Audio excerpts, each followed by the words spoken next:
Elizabeth M. Thompson, or less formally Liz, is a regular on our program. So it was a great pleasure to hear recently she's published a collection of 23 of her stories. The book is titled What? No Roast? Short Stories from the Hilarious Library of Life. Within days, she very kindly sent me a copy of the book, in which she generously mentions my program. Thank you very much, Liz. Today's story, number 6 in the book, is called Old Ticker. It's a country town setting, and it's about a true eccentric such as only the bush can produce. At the end of the program, I'll tell you how to get a copy of Liz's book. I'm Kim Dosworth, Queensland storyteller. In every town and city, there are people who add colour and interest to our lives. I'm not talking about the instant celebrities who fill our television screens, or the show-offs who jump into the centre of attention at every chance. I'm speaking of unusual people with slightly eccentric behaviours and habits, which those of us who are trying to fit into what is considered an orderly, normal life would never indulge. For instance, we have the observer, as I call him, the gentleman who sits in the street watching the rest of us shopping and going about our business. His nose is swollen and a bluish colour from an overindulgence of drink, and he's a chain smoker, but he watches us all, rain or shine. When we say hello, he always answers politely and often has an amusing observation about the weather. I think he knows more about the happenings and overhears more gossip than anyone.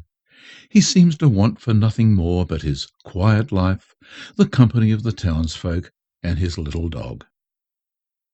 And then we have the lady who now lives in the local nursing home. She used to ride her pet cow into town each week when she needed supplies. A cow is definitely an unusual means of transport, but she stood out even more when she was seen to be dressed in gaucho trousers. The most striking thing about her was that from the belt of her unusual trousers to the top of her head, where she perched a large Mexican sombrero, she was completely nude, and very obviously so. The traffic slowed tremendously when she was about, and many took an extra turn around the roundabouts in the road at each end of the high street as cameras were quickly dug out of pockets and drivers or their passengers tried to get the picture in focus. Another man, who ran an alternative lifestyle shop with his friend and sold incense, tarot cards, and books written by various gurus, alternative medicine guides and organic gardening books, would every Saturday morning don his makeup and his prettiest dress and high heels and teeter along the footpaths, greeting and smiling at the astonished tourists. We keep our tourists entertained here. Today, I want to tell you of another old gentleman. His name is Old Ticker. Old Ticker was known by everyone in the town. He helped out with cutting firewood for elderly people, did the odd gardening job, and when the small funeral parlour was, for some reason, experiencing a bit of gridlock of deceased persons in their refrigerated premises, he'd help out with grave digging. Out of respect for the bereaved relatives and friends who may have needed to pass the cemetery during the days before the funeral, he usually went along to the gravesite of an evening, and by the glow of his old-fashioned hurricane lamp he would dig the grave. His only company would be the possums scampering around in the trees and birds squabbling about who was going to sleep which side of the nest for the night. He was a tall, sinewy man. His face was long and thin, and despite a life of outdoor work, he never lost his pallor. His lanky arms hung loosely by his side, except for when he felt the urge to know the time. Needing to know the time was a compulsive thing with Ticker. For the best part of his life, a watch had encircled his bony left wrist. It had been a special birthday gift when he was young, and except for when he indulged in the occasional bath, he had worn it ever since and boasted that a daily wind was the only attention he had ever needed to give it in all his years of ownership, and it still kept perfect time. Most people supposed it was because of this watch and the pride he felt in its beautiful case and fine gold band, he had formed the habit of going about telling everyone the time and displaying his new gift. This had been the beginning of his obsession. When he became a part-time gravedigger, his mind would have dwelt on the passing of time and the shortness of life, and this may have been the final catalyst to confirm an ingrained fetish and concern about life's brief span. Whatever it was, the pattern stayed with him, and all conversations began with, "Hello, Cynthia, how are you at 11:02 a.m. on this day, Monday the 6th of February 2012? Or, "I spoke to Teddy at 7:55 p.m. last week, Tuesday the 15th of January. You get my drift. He not only told everyone the time, he remembered when and where he contacted all of us. Although this was a little disconcerting when someone first met him, we all became used to it and were barely aware of the sprinkling of time and dates which were included in all discussions. No matter what the subject, somehow time was always included in it. If he had ever been called as a witness at a trial, he would have been invaluable. One evening, you'll have to ask Ticker which one because I forget those sort of details, an ashen-faced young couple visiting an aunt who lived in the town rushed into the pub.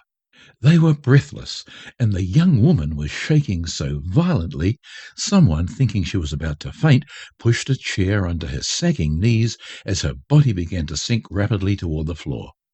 People hurried to help, and the usual questions were buzzing about. "Are you all right?" Of course they plainly weren't. "Will we call the doctor or ambulance? Would you like a drink?" That was the first question which received an affirmative reply, and a beer and brandy soda were produced.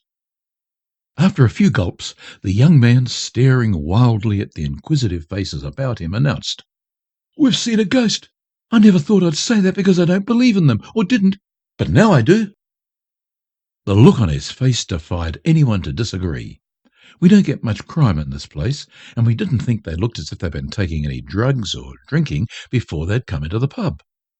"You'd better tell us about it," drawled a fellow who was already so far gone he'd probably see a ghost or two before his night was over as well. We all settled back to listen.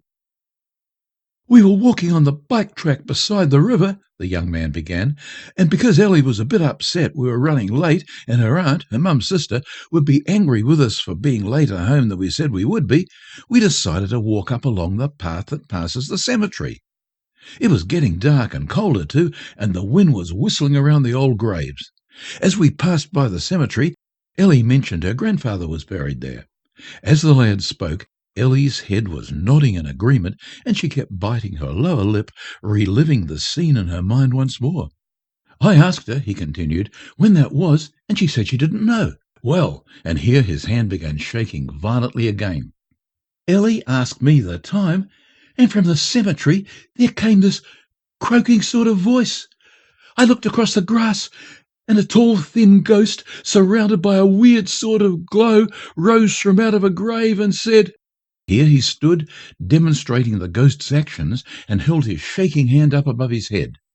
"He was buried at 2:05 p.m. on the 14th of January 1973, and it's now 10:37 p.m. on the 12th of May 2012, and time you took the little lady home, young man. Her mother will be worried." Ellie screamed and we ran. We've never run so fast in all our lives. I'll never forget those dates and words in all my life, he concluded as he slumped back onto his stool. The reaction he received obviously wasn't the one of shock he'd expected. Instead, he was dismayed to see and hear most of the pub patrons either choking on their drinks or roaring with laughter.